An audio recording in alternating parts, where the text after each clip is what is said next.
Well, with all due respect kay Senator Judge Robin Padilla, no? Apparently, this impeachment trial is adversarial. Maliwanag yun. Kaya merong prosecution is to establish the case. Kaya may defense is to defend the innocence of the respondent, no?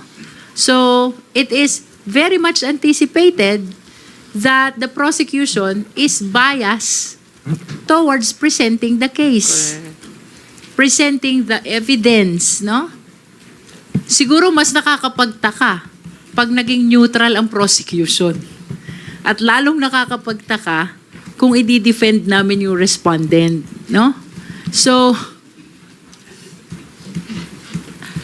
I think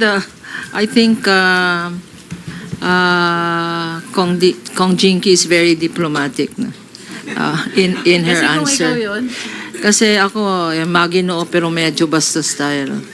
But I've always said that sometimes the Senate impeachment hearings are in black and white.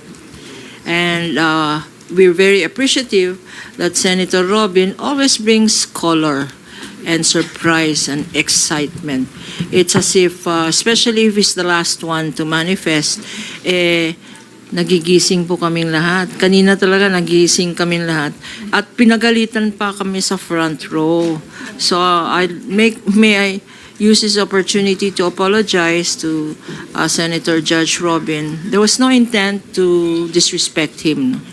Kaya lang, syempre pag lawyer ka at nasa litigation ka, i-emote ka mag-i-emote ka, no? Alam naman nila yung, hindi naman emote na drama, pero it is an instinctive reaction. There was really no intent to disrespect him when he said, lalong-lalo na yung mga nasa front row, nagtinginan kaming ganyan, yung pala kami yun, nasa front row.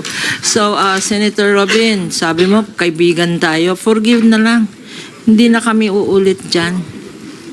Pero, the prosecution really is for the prosecution. And the defense is for the defense. Hindi ba? Ganon. As we say, it is the nature of the beast.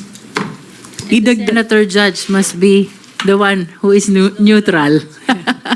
Okay. Yung siguro sinasabing dapat neutral, that applies to Senator Judges. Ang quote dyan, talbog rin sa inyo. Talbog sa inyo. I mean, if you're saying that to us, we're saying it back to you. No? It goes back to you. The issue of bias also. Talbog is bounce. We're bouncing back the question, back to you. That's tama ba is talbog? Ricochet. Correct, is talbog, no? So